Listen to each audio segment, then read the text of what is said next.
At 18 years, he should have been chasing dreams, not learning how to roll over in bed. But high-speed car crash stole more than his independence. It left him with a fractured spine and a future he didn't recognize. Paralyzed below the chest, no movement in the legs, and a diagnosis, Asia level B, Quadriparesis. Doctors fused his spine. He wore braces on his neck and feet, but that wasn't the end. It was the beginning of something powerful, because movement would return, not in the legs, but in determination.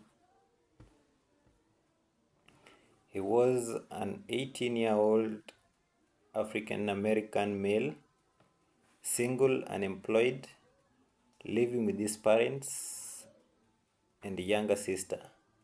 No history of drug or alcohol, fully independent before the crash, but after his third car accident, this one changed everything. A fracture dislocation of C6, C7, surgery with fixation, fusion, and instrumentation, an open reduction and internal fixation orifice of the left elbow, a diagnosis of C7 to T1 Asia B spinal cord injury. His arms worked, his hands were strong, but his trunk and legs were silent. And the road to independence had to start from bed.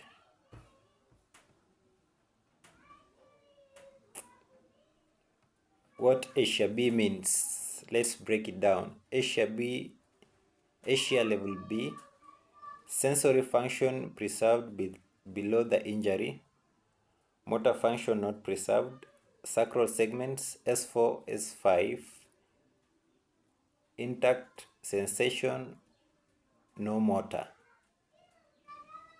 It is not complete paralysis. There is still communication between the brain and the body, enough to give us hope. When he arrived at our facility 3 weeks post-op, he wore a Miami J cervical collar, an abdominal binder, Prafo to prevent heel ulcers, a left arm splint for the elbow fracture, and compression stockings. Despite his injuries, he was alert, oriented, and cognitively intact. His vitals stable, lungs clear, but physically he struggled with the basics. No bed mobility, no trunk control over. Yet his arms were strong, and that gives us a window.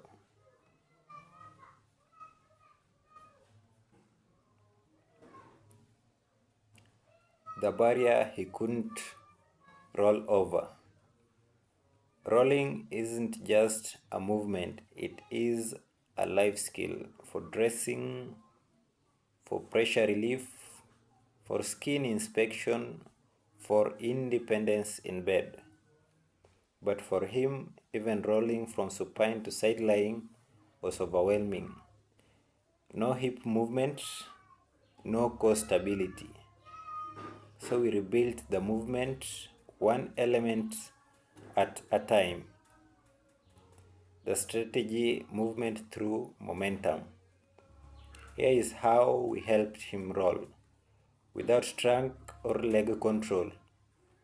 Tools we used: pillows under the pelvis and scapula, wrist cuff weights, 1 pound each, leg loops to assist lower limb movement, Manual assistance at the start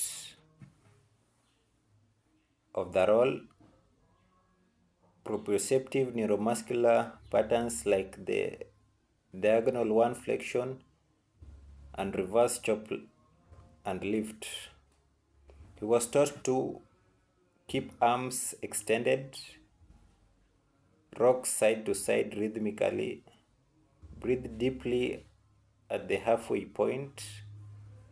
This way, shoulder rotation and diaphragmatic contraction did the work his abs could not do. Small wins, building confidence and capacity. Within 1 week, he could roll with minimal help. By the second week, he was doing it independently, using only arm momentum, and that changed everything. He could now inspect his sacrum using a long-handled mirror, performs pressure relief on his own, help with dressing his lower body, begin advanced mat activities for trunk training and transfers. This wasn't just a physical shift, it was a mental breakthrough. Prognosis and beyond, the future he can shape. His diagnosis will always be Asia B, but prognosis better than anyone expected. In 2 to 3 weeks, we expected him to become independent in bed mobility, and he did. That independence means fewer pressure sores, more self-care, and eventually a return to community life. He wasn't walking again, but he was moving again. And that's where recovery begins. One roll at a time. We often look for miracles in recovery, but in spinal cord rehab, the miracle is in the details. A shoulder movement, a roll, a breath, a moment of independence. For this young man, the journey isn't over, but the foundation is strong because someone believed in the power of movement. Question of the day: what does independence mean to you? Share your thoughts below. If this story moved you, like, comment, subscribe to stay with us on more journeys through rehab and recovery. For more patient-centered stories, follow at Dr. Wilberforce Physio across all platforms. Support our mission through PayPal or Patreon below.